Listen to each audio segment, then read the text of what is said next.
They don't do Bolt, they don't do Uber, they don't do booking, car booking app. They spend the South African rand here. The money is called Lilangen. Here they have one tribe. They are one kingdom, one tribe. A group of them is called ESWATINI.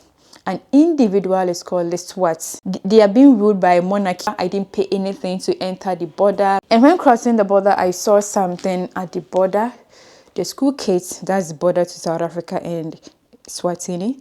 The school kids who attend school in South Africa, that is the town, the nearby town in South Africa, the border town, they stamp their passports each and every day for entry and for exit. Hello my lovely viewers, welcome back to my channel. It's your girl EfyaKimora here. If you're old here, I really appreciate you for coming back always. And if today is the first time seeing my video, clicking on it, watching right now, I'm glad you found my channel. But please don't forget to subscribe and then turn on your notification bell for more of such interesting and adventurous content. Yeah, so I am in my 12th country, Iswatini, the kingdom of Iswatini. And in today's video, I'm done exploring Iswatini. And in today's video, I'm going to share with you some things that I experienced, I learned, I saw, I found out about Iswatini, which I would like you to know. So let's get right into the video. Let's go. Yeah, we are here. You're not going anywhere. So I found out that Iswatini is actually a kingdom. So the kingdom of Iswatini, I never knew until when I was coming from South Africa to the border. If you haven't watched that video, crossing border from South Africa to Iswatini, kindly go check it out. So I found out that Iswatini is actually a kingdom like Lesotho. We get it? So I went to explore Lesotho. Go check that video out as well. Yeah, I'm in Southern Africa exploring 5 countries as a West African from Ghana. So if you're more interested in my journey, you can kindly go and check it out. And they were formerly called Swaziland. So if you don't know Iswatini, Iswatini was formerly called Swaziland. Then until from my checks to 2018, they changed their name from Swaziland to Iswatini. So the king changed the name. They are being ruled by a monarchy, like what do you call it? The king comes first, yeah, before the prime minister and other prime ministers. It's like the UK, you get it? So kingdom, they are being ruled by the king and then the prime minister. If it comes to the political side, that's how it is, like Lesotho. This one, that's the king. Yes, it is. What they do is they take them to overseas for education. They bring you out to the king and educate you. His father passed at a young age, so when he was 18, he was appointed to be king. So he's been king ever since then. Oh, since 18 years. Since 18 years. They are small in terms of population and in terms of land size. They are less than 1.5 million. The whole country is less than 1.5 million. That means they are very, very, very small. They also drive on the left. Yeah, they use the left side of the road. They drive on the left. They have good roads. Let me tell you, they have good roads. They have mountains and the place is very greenery, very beautiful in terms of nature. That is, environment is very beautiful. The people are peaceful, calm and harmless. The people look harmless. Yeah, very, very harmless. The place looks safe. You can explore alone. Guys, I'm still walking to my apartment, just where I'll branch at where the car is, and then I'll go back like this, just like 2 buildings away, then I'm there. So I'll be there very soon. Okay, you can go everywhere alone, peaceful, calm. I love the country. I have never said to myself that I love a country like I would like to move into this country on all my trips onto this country. The place looks so calm, peaceful. If you are an online business person, this country, if you consider moving here, is very, very, very good. Okay, how you enjoy it? Oh, it's fine. I love the place. Look, I've never said I will move to a country until this one. For real, like it looks calm, harmless, cool. Everybody's minding the business and all that. Yeah, but I don't think they have much of job opportunities here because there are few. So I think few job opportunities is going to be here as well. And when crossing the border, I saw something at the border. The school kids, that's the border to South Africa and Swatini. The school kids who attend school in South Africa, that is the town, the nearby town in South Africa, the border town, they stamp their passports each and every day for entry and for exit. Entry, exit, entry, and exit. There are some students here and they are stamping. They are stamping before they go. So I asked these students I asked a lot of them. So do you actually stamp your passport? He or she, they said yes. We stamp our passports each and every day, and you can see the queue, the long queue. So that means the students can spend like, let's say roughly 30 minutes because the queue is very long. So if you don't get there early, so you stamp into school, you stamp out like that every day. So I asked them, how many passports do you need to complete school? Some will be like maybe 2, but because if you start your primary to high school or maybe junior high school, that means you'll be stamping in and every day, each and every day they stamp their passports, and they are using the normal passport. I was thinking they have something like a student's passport or something like that, but they are using their normal passport to stamp in and out. And one interesting thing I also found about this country is that, as I said, the country is called Iswatini. The people are called I needed to give you guys the correct information, so I had to let my friend write this for me. The people are called, the country is called Swatini. The people are called Imaswati. An individual, that is the people, are called Imaswati. So that's if there are many. The country is Iswatini. The people are Imaswati. The money is Imalangani. The money is Imalangani. Yes. You know, in Lesotho, the country is Lesotho. The people are Basotho. Individual person from Lesotho is called Musoto. Musoto. Yes, Musoto. Is it the same here? Like individual person? Yes. Even here, it's Swaziland, Eswatini. So the people are called Emaswati. An individual person is called Liswati. Liswati. Yes. Oh, okay. Liswati. Liswati. Because when you're filling a form, whatever form it is, when they say nationality, as an individual, you put Liswati. Liswati. Oh, okay, okay. But maybe if you've gone to a place and you're many, you just write Liswati. Liswati is one. Okay, in a group of you, Emaswati. Imaswati is like Lesotho. The people are called Basotho, but an individual person from Lesotho is called Mosoto. Is it Masoto, Mosoto? Mosoto. So this one, a group of them is called Imaswati. An individual is called Leswati. So if an individual from Swaziland or Swatini, you're called Swati. Leswati. Yeah. The money is called Langani. Let me listen again. The money is called Lilangen. Lilangen, that is 1 Lilangen. But if it's like, you know, when it's 2, 3, 4, maybe 3 Lilangeni. So if it's 2, 3, 4, 5, it's called Imalangeni. 1 is Lilangeni. 2, 3, maybe 3 Lilangeni. And actually they spend rand here. They spend the South African rand here. My friend told me they spend the notes, they don't spend the coins here. So if you buy something, even at the ATM, the machine is going to vomit rand, South African rand to you. But South Africans don't spend any other money except their rand. And even here, when they are pricing, it's 1 Lilangeni to 1 rand. It's 1:1. The South African currency and the Iswatini currency is 1:1. So even when they are pricing an item, they will just write like 2 rand, 3 rand. Yeah, because I don't know why. So I bought it, yeah, for 10 rand. So they mostly charge the items, or like when you say how much, you tell you 10 rand. Like they mostly say the rand than they are in Langeni. Do you get it? In Manangeni. The place looks cold. They say even on summer, but now it has started raining. Yeah, from the day I came here, the day I started exploring, it's rained in the evening, then the following day, and even today it's raining. So as you can see me in my sweater. Yeah, it's summer, but it's cold. Cold. I was really cold, very, very cold yesterday. And do you know what? Here, their staple food is what? Their staple food is, or their local food, or their traditional food is also the pap.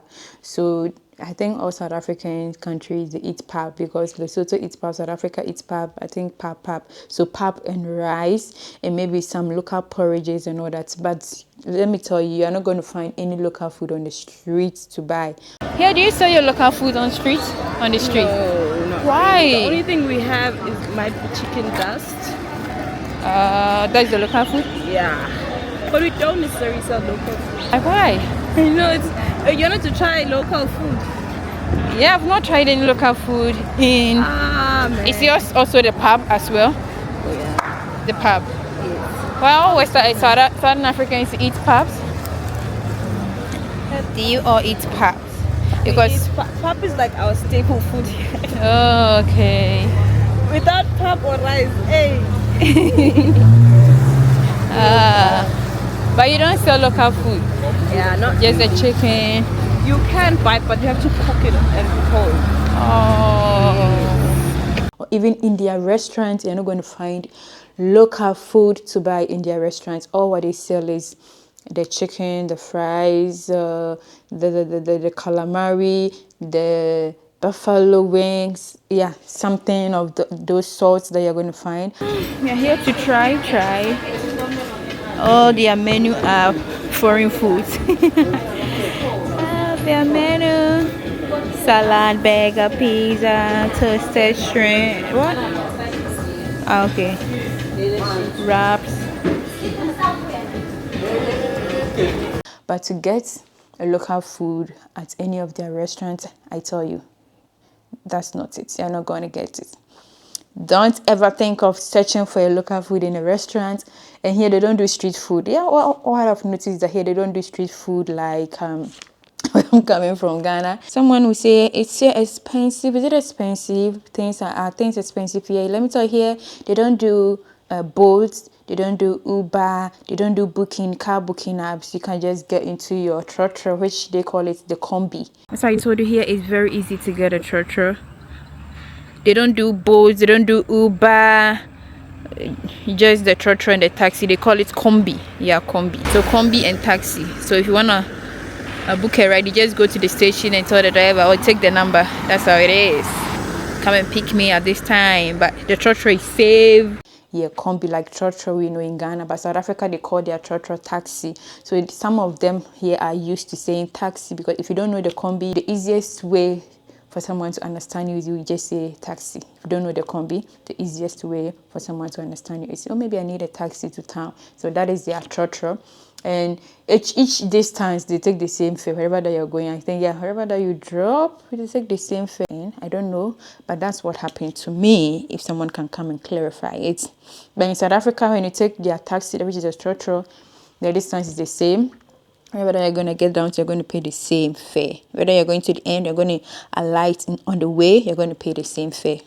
Yes, I told you the country is totally safe. When I came here, I've been moving around mostly alone, getting into the trotro alone to my destination and out of my destination, walking alone on the street.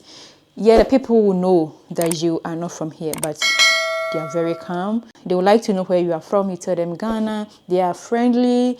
They are helpful. You know, I was coming here and I didn't know whom I'm going to contact, like who is going to help me explore the city. So I was like, what am I going to do? What am I going to do? I was in the car and the lady who was sitting beside me saw me recording, and she was like, let me follow you. And I was like, how did you know I'm a social media person? She said, let me follow you. And I said, okay, I'm going to Iswatini. I don't know whom to contact to help me explore the city. Someone has given me someone's number, but the person is not on WhatsApp. So I get there, I get a SIM card to call the person. And she was like, oh, I can take you around. I'm a student. She's a university student. I can take her around. I don't have anything doing tomorrow. And yes, we met the following day. She took me around from, we explored a little. And she was like, oh, tomorrow I can't get it. Maybe let me call my friend. Her friend says yes. And her friend was so happy to take me around like the following day.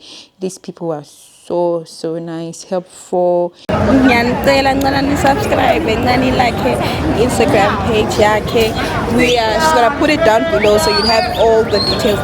Yeah. If you don't know anything, you just ask. They will just direct you to the correct thing. I don't know this. Oh, go here. Just go here. You're here. It's trying to help me get to my apartment. But here, let me tell you, I've never seen anyone smoking here. I have never seen anyone smoking on the street. Let me say on the street, or like even I've not seen anyone. As at now, I've not seen anyone smoking. So yesterday I was like, oh, I forgot to ask my friend. Let me text her, ask her if people really smoke. And she says, yeah, people smoke, but mostly it's the males. But they don't really smoke on the street, but they smoke.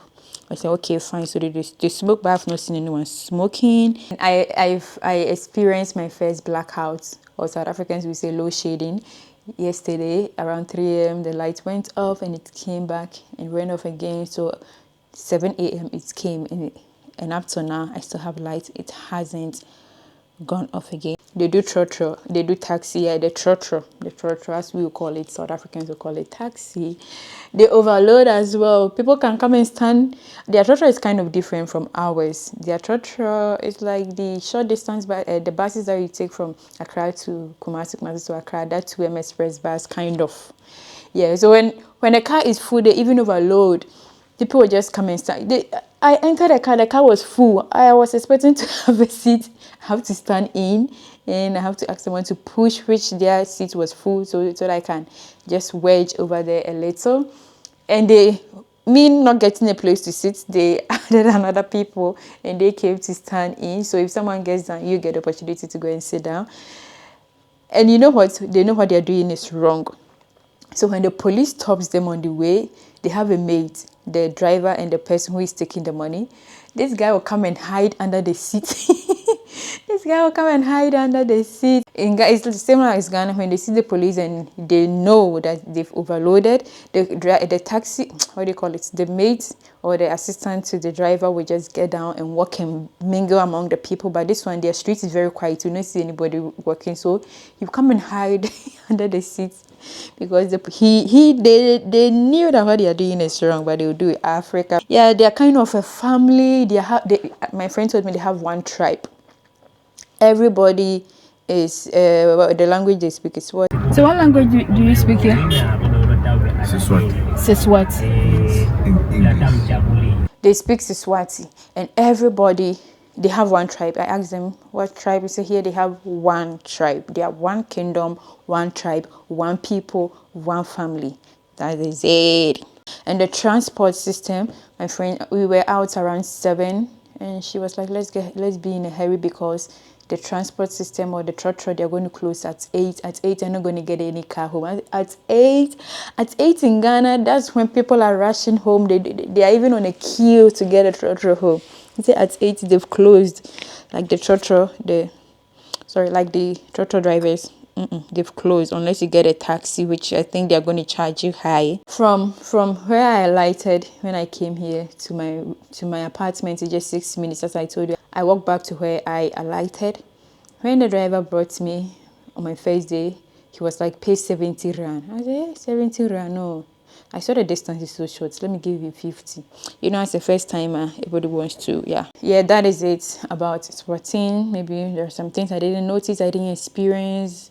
They eat KFC. Let me tell you, these people to eat the KFC, the burger, that's what they eat. It's like their staple food. Someone cannot go a day. No, let me say, I think a day or 2 days or a week without eating KFC, because that's what they eat. They don't usually eat their local food. If you want to eat their local food, go to a Swati home.